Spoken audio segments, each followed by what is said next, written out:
В раздела Трудът и творчеството представители са Елин Пелин с Ветрената мелница, Йордан Йовков с Песента на колелетата, Виктор Пасков с Балада за Георг Хених. Пелин пише разказа Ветрената мелница. Йордан Йовков пише разказа Песента на колелетата. Виктор Пасков пише повестта Балада за Георг Хених. Жанровото своеобразие на Ветрената мелница се определя от взаимодействието на жанровите модели на притча и анекдот. Не е вярно, че във Ветрената мелница е опровергана поуката на народната поговорка за лудо работи, за лудо не стой. Като начин за въздействие в разказа Ветрената мелница не присъства подтикване към подражание на героичен пример. Основната характеристика, свързваща тримата главни герои в разказа Ветрената мелница, е тяхната житейска активност, която ги различава от повечето хора, предпочитащи да се подчиняват на обстоятелствата и да следват отъпканите пътища.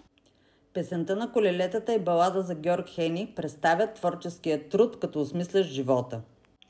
Цитатът „Идише му на ум да направи някъде кладенец мост на някое лошо място, хан, където замъркват пътници, но всичко това му се виждаше или недостатъчно, или не твърде почтено. И той се биеше с мислите си, не знаеше какво да предприеме, безсилен като пред някоя мъжна задача, която не може да разреши, е от Песента на колелетата. Не е вярно, че в Песента на колелетата противодействието между успеха на майстора и нещастието на човека има важна роля за изграждане смисъла на разказа. Чрез образа на майстора Сали Яшар от Песента на колелетата, Йордан Йовков иска да изрази вярата, че всеки човек е длъжен да направи някакво благодеяние. Жанровото своеобразие на Песента на колелетата се определя от взаимното допълване на легендарно повествование и моралистична поука.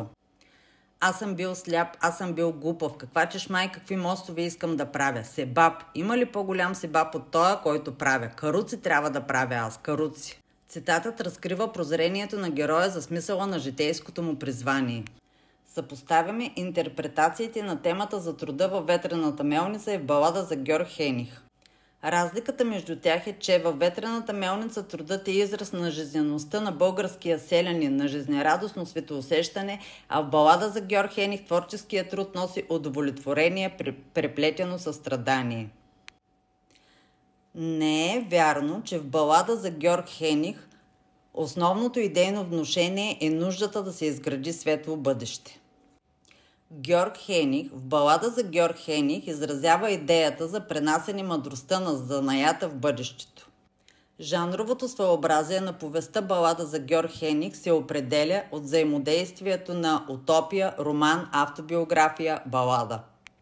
В раздела Трудът и творчеството представители са майсторът на късия разказ Елин Пелин с разказа си Ветрената мелница, хуманистът Йордан Йовков с разказа си Песента на колелетата, българският писател Виктор Пасков с повестта си Балада за Георг Хених.